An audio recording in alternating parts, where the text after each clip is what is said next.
Hello, Spookaroos. Tonight we are going to do something a little bit different.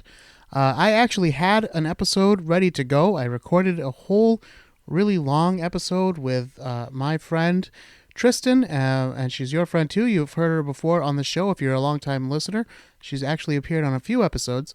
But there is a little problem with that file right now. I'm trying to fix it. I haven't given up all hope, so I'm trying to fix that, and I'll get that out to you as soon as possible, or at the very worst, I will re-record that episode. But time's a wasting here, and I had to put something out. So what I have decided to do is cheat a little bit. I am stealing the audio track from one of my witch-finding YouTube videos. If you haven't heard, I made some videos about the Salem witch trials this past October, and I posted them on YouTube under my Witchfinder account, because I am, of course, the one and only world's only licensed Witchfinder General. And that's history's first, by the way, officially licensed by a state authority, Witchfinder.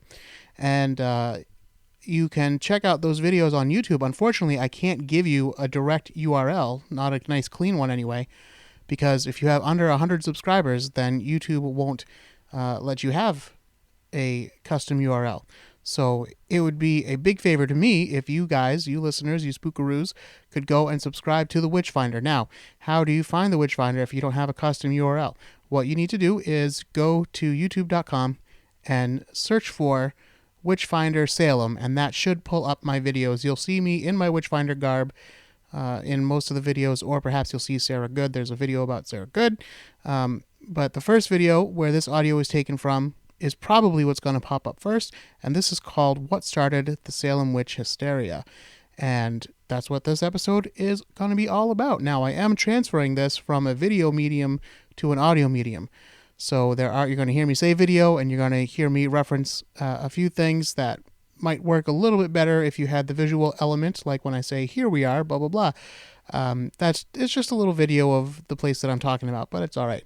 You guys will be able to deal with it. The only thing that doesn't translate well is when I explain about oomancy or omancy, and that is the use of eggs to predict the future. But I think you'll get the general idea. But basically, you break an egg into some water, and you look at the egg whites. You let it sit for a little while, and look at the egg whites and see what shapes you can see in the egg whites. And in the video, I actually do this. So you do miss that part on this, audio only presentation, but you get the idea.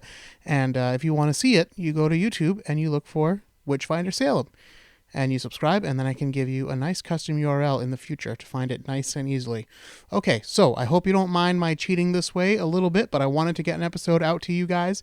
It's very late because I was trying to rescue the other one, and so far my attempts have not been successful, but hopefully this cuts the mustard, and you guys will enjoy this one. I do want to point out the show's website. That is spookyas.com or spookyasshit.com. They will take you to the same place. That is the show's blog page, and from there you can listen to each and every episode just about, and you can also find all of our social media. But really the one I push is Instagram. We are at spookyasshit on Instagram, and you can also find us on Facebook at facebook.com/spookyas. Okay, so check this out. I hope you guys enjoy this. Presented not as the host of Spooky AS, but as the one and only, world-famous, fully licensed Witchfinder General of Salem, Massachusetts. What started the Salem Witch Hysteria?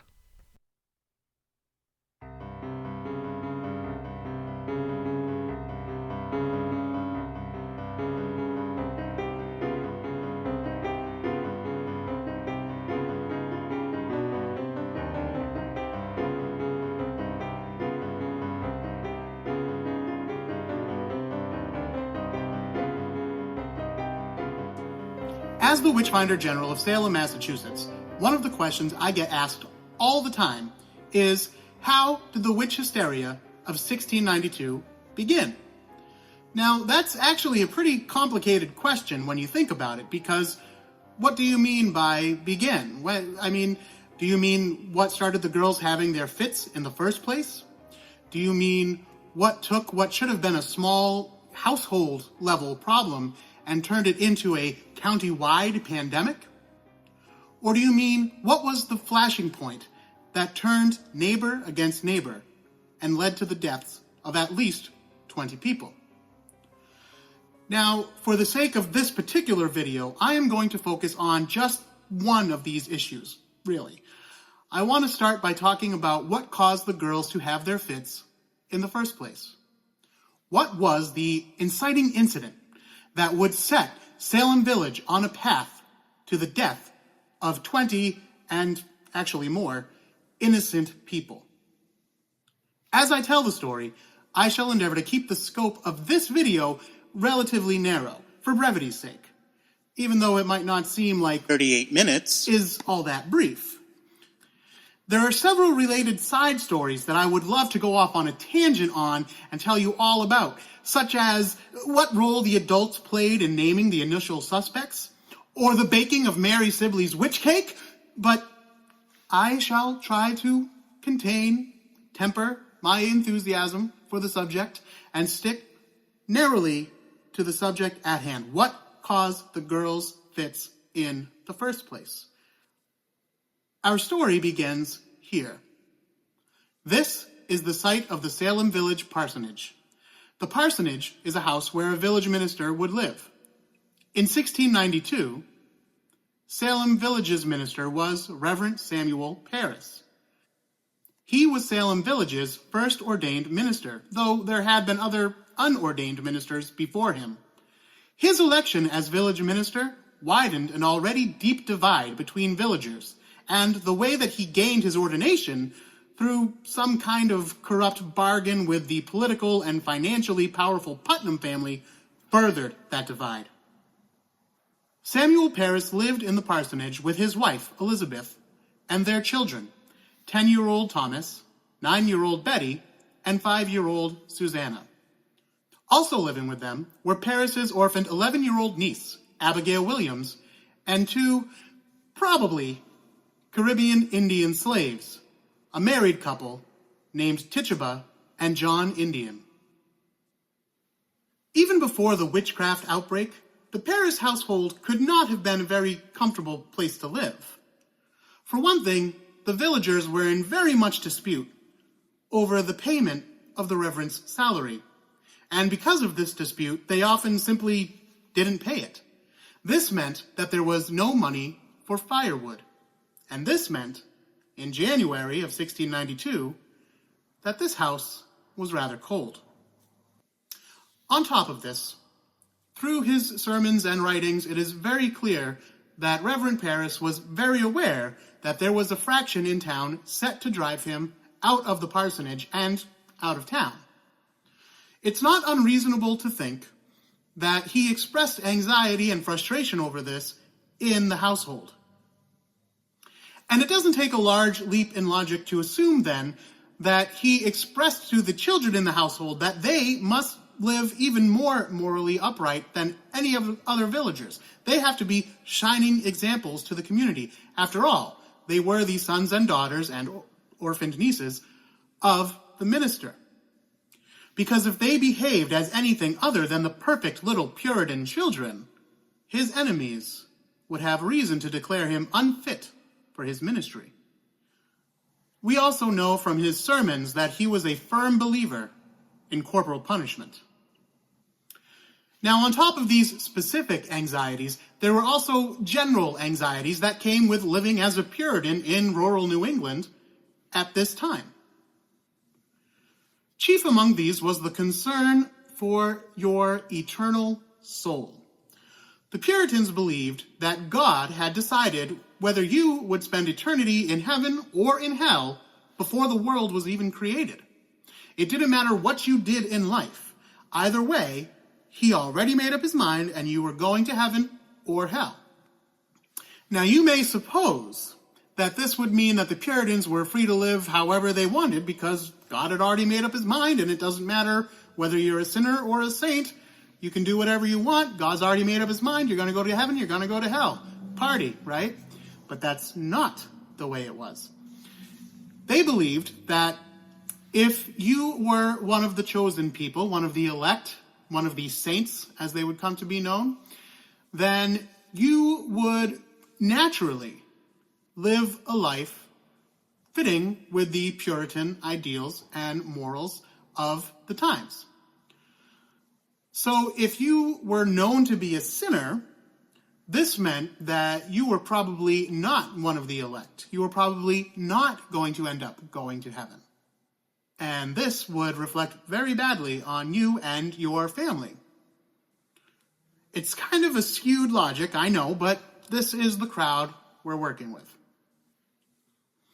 So basically, it was believed that if you demonstrated through your life and through your actions that you were a good Christian, moral, Puritan person, then you were very likely one of the elect who would be going to heaven. But there was really no way to tell for sure.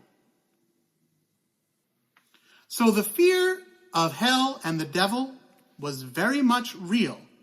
And by the way, they believed that the devil and demons, these weren't abstract figures like many people consider them today.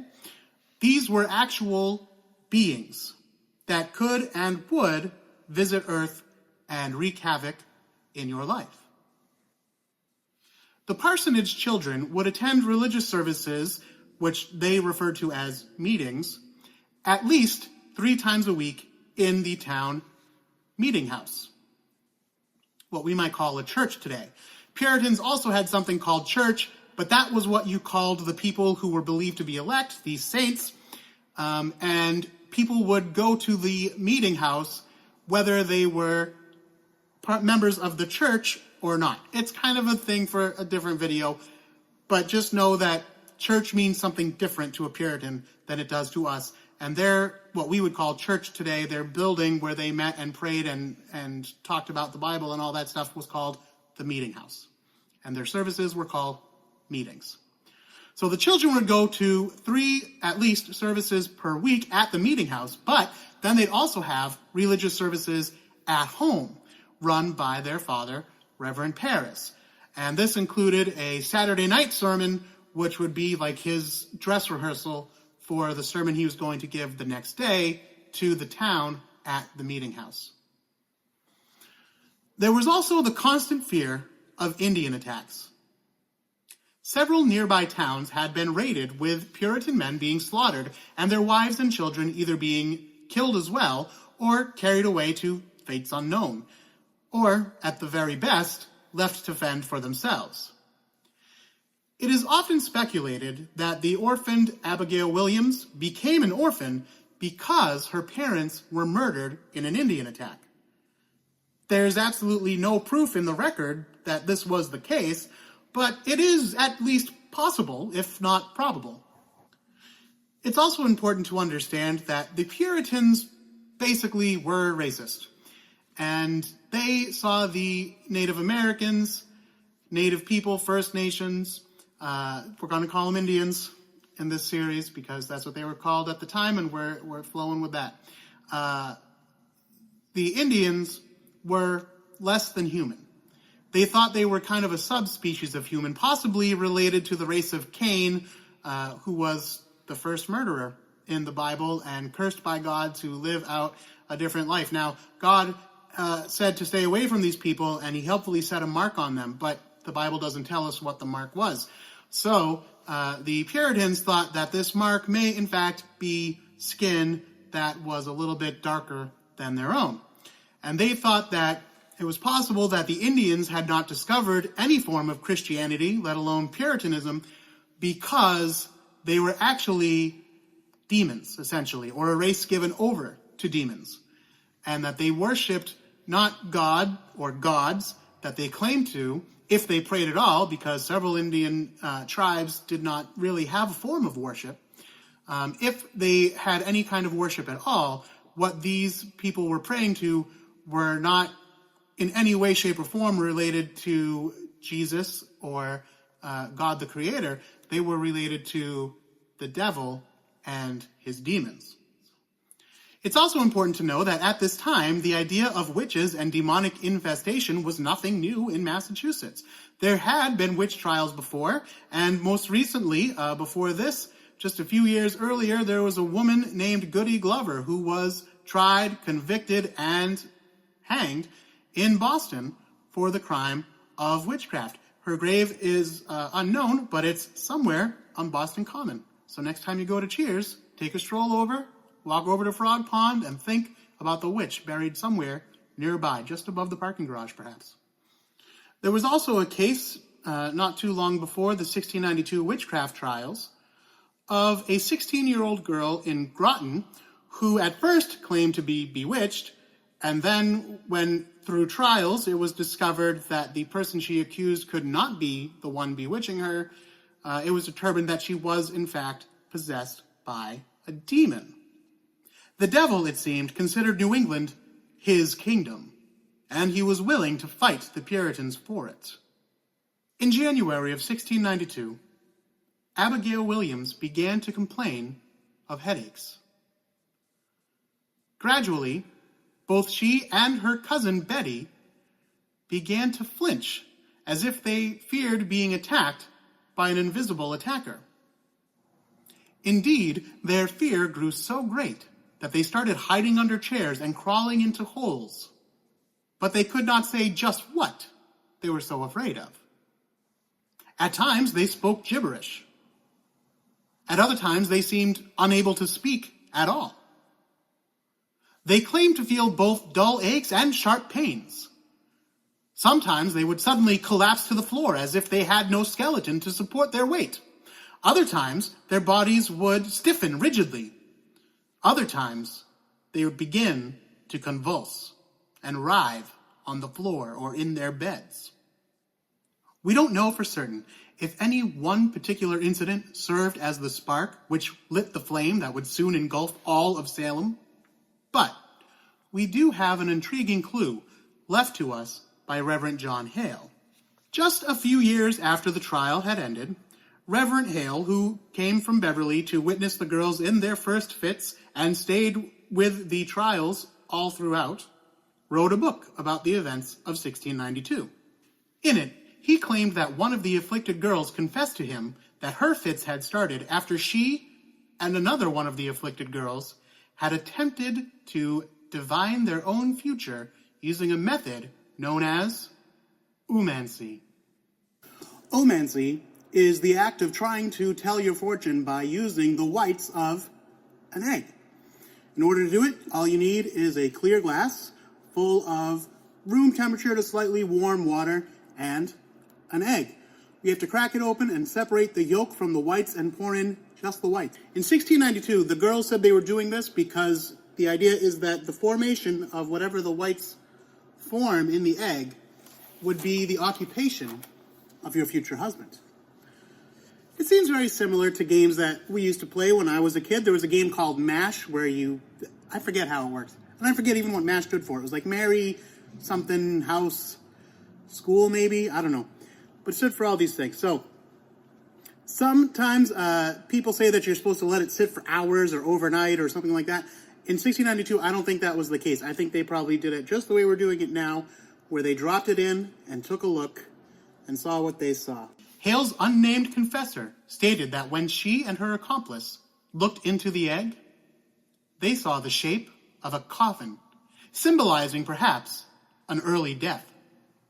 This, plus the knowledge that any form of fortune-telling was considered to be sinful, created great fear in the girls, and it was soon after this that their physical and emotional ailments began.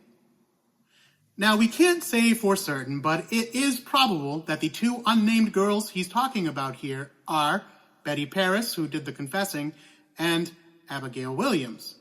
I don't want to give away the ending of this story, so we're going to pause it there, but we will cover that in another video specifically about Betty Paris and Abigail Williams because they deserve their own full-length video. At first, Reverend Paris tried to keep the illness of the children in his household quiet.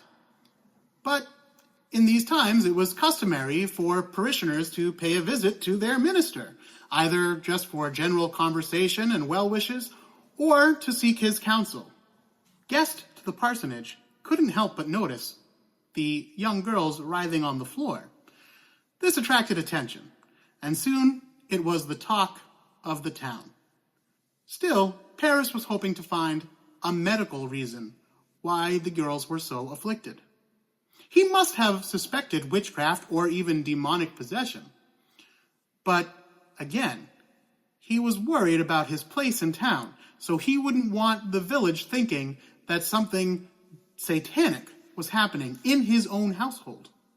He sought a medical explanation. He called upon several doctors, and eventually one of them came and paid him a visit. Again, we don't know for certain who this doctor was, but there's reason to believe that it was Salem Village's own doctor, Dr. Griggs. He had been, up until very recently, a close neighbor of the parsonage, and he may not have been the most learned man in town. There's reason to believe that he could read, but not write. And what counted as a medical doctor back in 1692 was a little bit sketchy. But there's a good reason to believe that he was the doctor that came to visit, which I will explain in just a moment. Dr. Griggs, presumably, came to the house and examined Betty and Abigail. He could find no medical reason for their distress. And it was he who first declared that the girls must be under, quote, an evil hand. That is to say, they were bewitched. Still wishing to avoid a public calamity that would bring shame to his family, Reverend Parris did not take any official legal action to discover who could be bewitching the children. Instead, he asked his family, friends, and villagers to pray for the Parris family and for the relief of these terrible afflictions on Betty and Abigail. It didn't work. The very next day, 2 more village girls began suffering from the exact same kind of affliction that Betty and Abigail demonstrated. These girls were Elizabeth Hubbard, the live-in niece of Dr. Griggs, and Ann Putnam Jr., daughter of Reverend Parris's most ardent supporter, Thomas Putnam. It is very likely that these girls were among the visitors to the parsonage while Betty and Abigail were having their fits. Did the devil follow them home? Did they catch whatever sickness Betty and Abigail had? Or did they notice the attention the girls got and decide to get some of their own? The villagers' concern now grew to the verge of near panic. Even Reverend Parris himself admitted that there must be witches at work in Salem. He went to Abigail and Betty and repeatedly demanded that they name the witch who tormented them. At first, the girls refused, saying they could see nobody that was trying to attack them, even though they were flinching and hiding and claiming to be bit and pricked and stabbed all the time. After much prompting and possibly some cajoling, the girls named 3 local women who were bewitching them. The 3 accused were Sarah Good, the frightening local beggar; Sarah Osborne, who was possibly mentally ill; and Parris's own slave, Tituba. We will discuss each of the 3 accused women in a future video, but for now, we're going to pause the narrative right there. We will now turn our attention to some theories as to what could have caused the girls' fits. Now, the action could have been the fortune-telling with the egg, but in most people, this would not cause the kind of reaction, extreme reaction, that we see in this case with Abigail and Betty. So why did these girls react in this way? Well, let's take a look at some theories. The first theory, of course, is that they were actually bewitched, that there were actual witches in Salem, whether they be the 3 that they accused or not, and that they were working magic and tormenting these young girls. That's one theory. That's the theory they had in 1692. But they also had another theory in 1692, and that was that the girls were actually possessed by demons. This was by far the less popular theory, certainly among Parris himself. He had a lot of reason to prefer a witch attacking his family than the devil opening up shop, basically, in his own household. Although he wasn't entirely against the idea of the devil coming after him, because it kind of gave you street cred as a minister, being like, oh, I'm such a good minister to the Lord, and I help so many Christians and create so many Puritans and spread the word and live a gospel lifestyle that that I infuriate the devil. And that's why he's coming after me. So it was kind of like a badge of honor. But even then, you don't want the devil to take root in your own household. But that is a question that came up during the trials. Were the girls bewitched or were they possessed? We're going to get to that in other videos. And the final delusion, which was almost contemporary at the time, towards the end of the trials, this theory became more popular, was that there were no witches and the girls were not possessed by demons, but they were deluded by Satan. This was a delusion. They were fooled by demons or influenced by a demonic spirit into accusing others of witchcraft and leading to their deaths. This is called the delusion of Satan. And we're going to talk about that in more depth in later videos. A theory that I'm really not excited to talk about, but that I will talk about because a lot of you, when you meet me on the streets of Salem, this is one that you want to point out, and it's one that you take a little pride in knowing, and it wraps everything up nice and neat, and we can say, oh, it was this, and then we're done with it, and that is ergotism. Ergotism, which is a fungus that grows on wheat and can cause hallucinations. And some people say, oh, these girls got a hold of this infested wheat, and it made them sick, and they started hallucinating, and that's what caused this whole thing. Now, to dismiss this theory out of hand is not a good idea. It's something that could have happened and something that we should look at.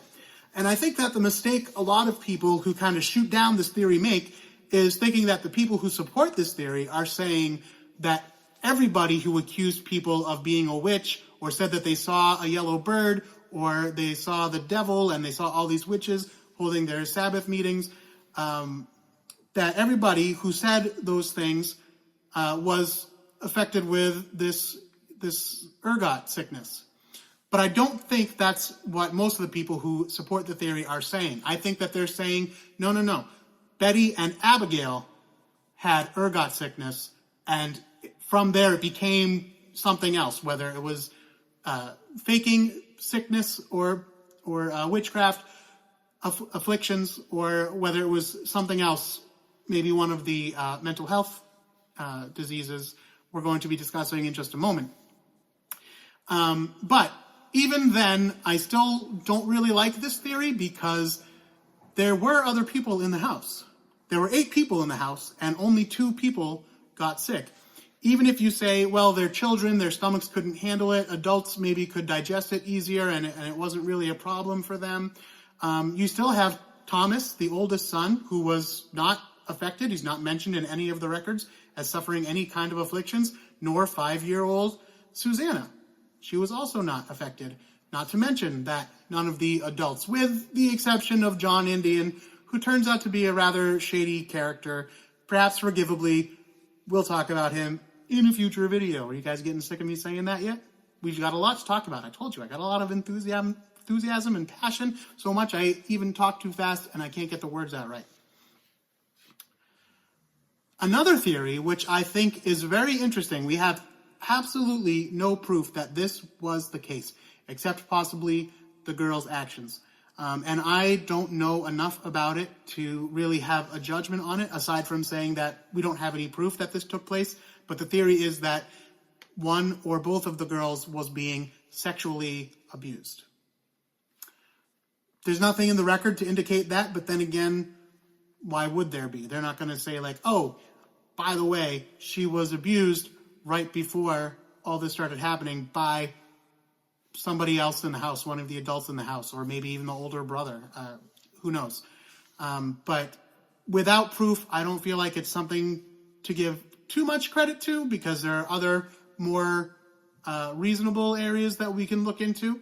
But it doesn't hurt to consider and to talk about and to think about. So maybe in a future episode, I will find someone more knowledgeable about the symptoms, a counselor, a therapist, a psychologist, and we can talk about if there's any reason to believe, based on what has been recorded in the record, to believe that they could have been the victims of sexual abuse, and that is where this trauma started for them.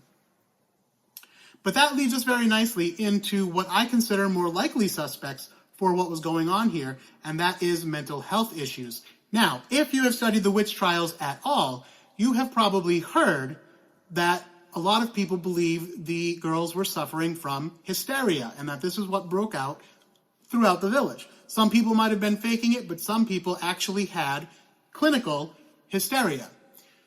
The symptoms are almost exactly the same as the kinds of things that we see with the afflicted girls. And they are known to be caused by repression, which, living as a Puritan in New England, these children definitely were repressed in many ways, and we don't just mean sexually there. In many ways, they weren't allowed to play. Anything that was fun was basically considered, at the very best, a temptation to sin. If not sinful in and of itself, it was like it could possibly lead you to sin. It could lead you to choose doing something fun over something that you were supposed to do. So that would be a form of repression. Hysteria was also known to spread between females in a tight-knit community. Somehow it didn't generally happen to men, with the exception of soldiers returning from the world wars. PTSD, shell shock, as they would have called it at the time. But there's just one problem with this theory from strictly a medical standpoint, and that is that hysteria is no longer recognized as a medical diagnosis. So, what would the modern day equivalence of hysteria be? What could it be? It's actually, it presents as several different things. Now, I am not a clinician of any kind, but my day job actually is in the mental health sector, and I've worked it for longer than some of you have probably been alive. So I do know a little something about this, but I'm certainly no expert. So if you are a clinician or a doctor and you have more information on this and you think that it might be useful to these videos, go ahead, leave your comments below or shoot me a message, and maybe we can talk in the future. So here are some things that I've discovered that could possibly be the causes. The first is an actual disorder called fictitious disorder. If you believe the girls are all faking, everybody was faking the entire time, this could be what we're talking about here. Fictitious disorder is, I'm sorry, I got to read this from my notes because I don't have the exact 100% information in my brain reading from the notes.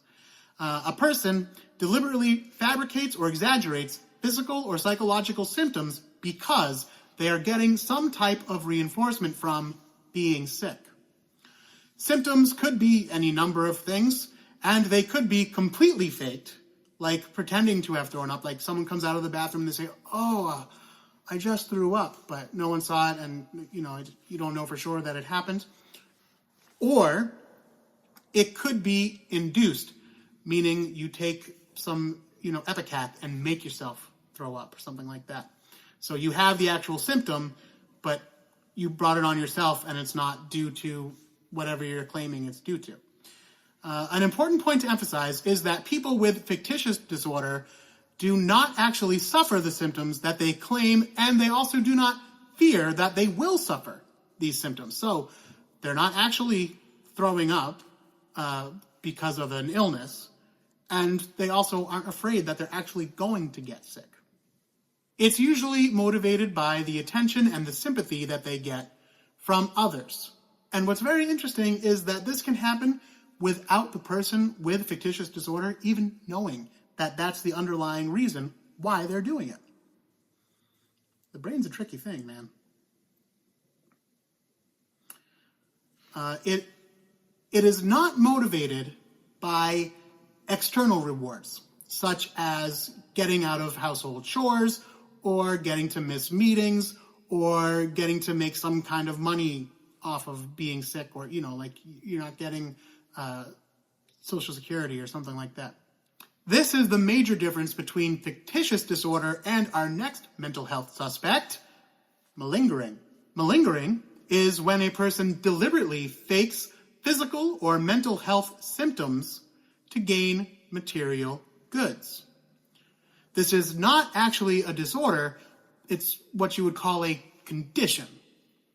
Unlike fictitious disorder, the person is faking illness in order to get material goods, money, and just a way of avoiding work or going to meeting. So that's if you feel that the girls were in some way, in whole or in part, faking. But what if they weren't faking it? Then we have somatic disorder. A person who suffers actual physical and or mental symptoms, but there is no medical reason why they should be suffering these symptoms. Specifically, they may have something known as conversion disorder. This person has real symptoms, and they are not faking them. They are actually happening, they have no control over it, and they are not faking it. But there is an incompatibility between the symptoms being observed and any medical diagnosis or mental health diagnosis that the person has. It is commonly believed that symptoms are a physical manifestation of a buried emotional trauma. Symptoms can include tremors, seizures, garbled speech, or the complete loss of the ability to speak, partial or complete paralysis. People with conversion disorder often also suffer from major depression and or post-traumatic stress disorder. Sufferers also tend to have a history of maltreatment and extreme personality traits often seen in people with personality disorders. This is very interesting when you think about someone like Abigail Williams, who had extreme personalities, and again, not a clinician, but I have a feeling, based on the record, that she had a little something going on up here that maybe wasn't able to be treated quite correctly in 1692. So that is where our conversation ends for this video. This is, like I said, was just specifically about those first fits and what caused them. I think a good theory is they were fortune-telling because of the way that they were brought up and the repression that they had, possibly because of trauma, especially Abigail Williams, who seems to be the first one to have shown symptoms. Who knows why she was orphaned? It could have been Indians. It could have been any number of things, but just growing up without parents, who knows for how long. She lived with Paris since he moved into the parsonage, so she'd been there several years.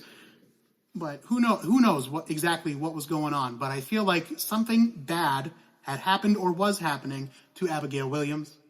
And then also the repression of just being a Puritan, being a girl, a young girl in this society, having reached the age where she was expected basically no longer to be a child. Now it was time she'd be basically a full-grown woman in their concept of, the circle of life. And I think that those, in combination with the great fear that she would have had of committing a sin and then seeing a coffin in the egg yolk, I think that could be enough to trigger something like conversion disorder or something like it. Again, if you're a clinician or a doctor and you have other thoughts and opinions and feelings on anything that I'm saying, comment below, let me know, hit up your boy, and we can discuss it perhaps on a future episode. Now, the reason I'm doing these videos is because normally at this time of year, I grow out this mustache and everything because I'm a street performer in Salem. But this year, with coronavirus, hi, it's 2020 if you're watching this in the future, there's no street performing in Salem.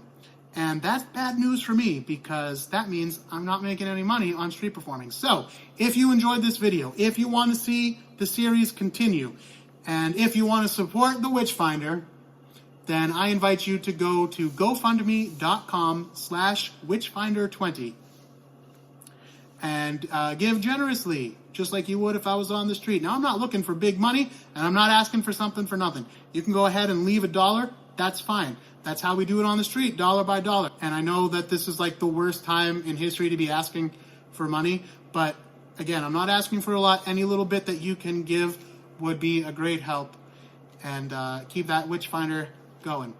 You can follow me on Instagram at Witchfinder of Salem.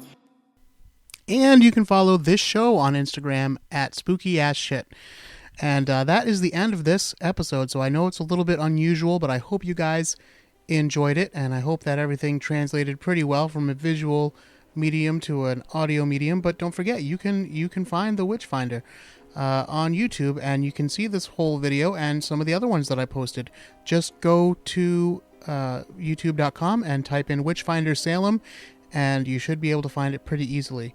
This one is called What Started the Witch Hysteria, and there are some other videos available as well, so I hope you check those out. I hope you enjoy them, and I hope to make more videos both for this show, Spooky Ass Shit, and for the Witchfinder in the future. So thank you for allowing me to use this as an episode, and I hope you guys enjoyed it, and until next time, don't be afraid.